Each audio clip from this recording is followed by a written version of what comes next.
Former Prosecutor Muammer Akkaş, who was dismissed from his position for conducting the second phase of a major corruption and bribery investigation that went public on December 17, 2013, has said that if he had agreed to stifle the graft investigation, he would have been appointed a chief public prosecutor. On Tuesday, the Millet Daily published the second part of its interview with former Prosecutor Akkaş, who was prevented from proceeding with the December 25 probe that followed on from the December 17 investigation, which implicated 4 ministers and some prominent pro-government businessmen.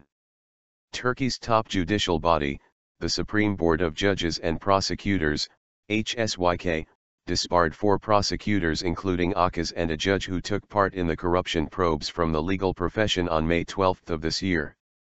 Speaking to Millet, Akkaş said he has never regretted launching the graft probe, even though the decision has had a negative effect on his life. Revealing that his family has been under surveillance by Turkish intelligence officers since the probe, Akkaş said, "If I had not given the order for the police operations to detain the suspects on that day, December 25, they would now show me great respect. I would maybe be a chief public prosecutor by now. They would have provided me with better working conditions. But I sleep with a clear conscience for having done this. I just did my duty as a prosecutor."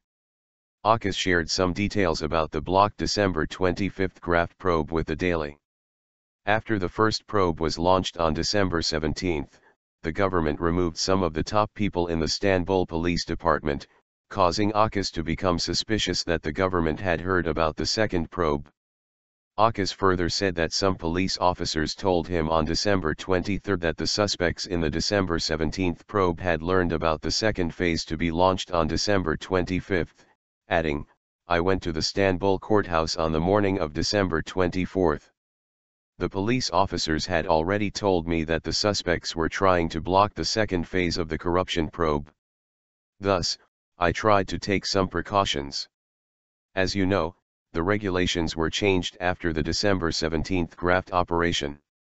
That is why I had to inform the chief public prosecutor, former Istanbul chief public prosecutor Turan Olakat, about the probe I was working on. I called the deputy chief public prosecutor and told him that we had to meet to talk about the probe. While I was preparing my notes, the courthouse officer came to my room and said, 'The deputy chief public prosecutor sent me and he asked me to bring all the attached files about the probe to him. He also told me that the order was given by Olakat.' Akkaş said that he told the officer that he would prepare all the documents about the probe and bring them himself. However, Akkaş added, the deputy chief public prosecutor came to his office himself just 15 minutes later. Akkaş told him that he wanted to launch a probe against dozens of suspects and that he had concrete evidence about state tenders proving that those suspects had engaged in corruption. Then the deputy chief public prosecutor told Akkaş to go to Olakat's office. When we went to Olakat's office, he was shocked. He was apparently not expecting to see me, but rather the investigation file. I briefed him about the file. He did not even bother to ask who the suspects were or what the evidence was against them, Akkaş said. Akkaş further said that when he told Olakat that the probe had already been leaked and that he therefore had to launch the probe as soon as possible, Olakat told him, "Who do you think you are?" and said, "I will keep you under surveillance and monitor each step you take. I know what you are doing." Akkaş told Millet that no one is entitled to speak to a prosecutor like this and that Olakat tried to pressure him to halt the probe. Saying that he had some hesitations about whether he should proceed with the probe or stop it after his meeting with Olakat, Akkaş said he decided not to halt the probe because he felt obliged to continue with it for the benefit of the country.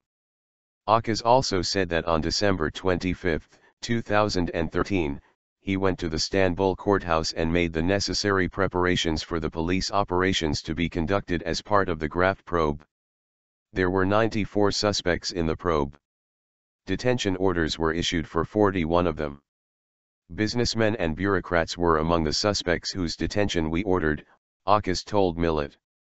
If the probe had not been blocked, one of the suspects who would have been called to testify was Bilal Erdoğan, the son of then Prime Minister and current President Recep Tayyip Erdoğan. Saying that the police did not conduct the operation despite his order, Akkaş said it may be the first time that the police have not obeyed the instructions of a prosecutor in the history of the Turkish Republic. In a reaction against the stifling of the probe, Akkaş then distributed leaflets to reporters in the yard of the Istanbul courthouse on December 26 in which he said he was being prevented from going ahead with the probe. He also said the probe file had been taken away from him. Akkaş told the Millet Daily that he only learned that he had been removed from the case on December 26 while checking the website of the National Judicial Network Project, UYAP, which allows institutions and officials to see court rulings and detention and arrest warrants.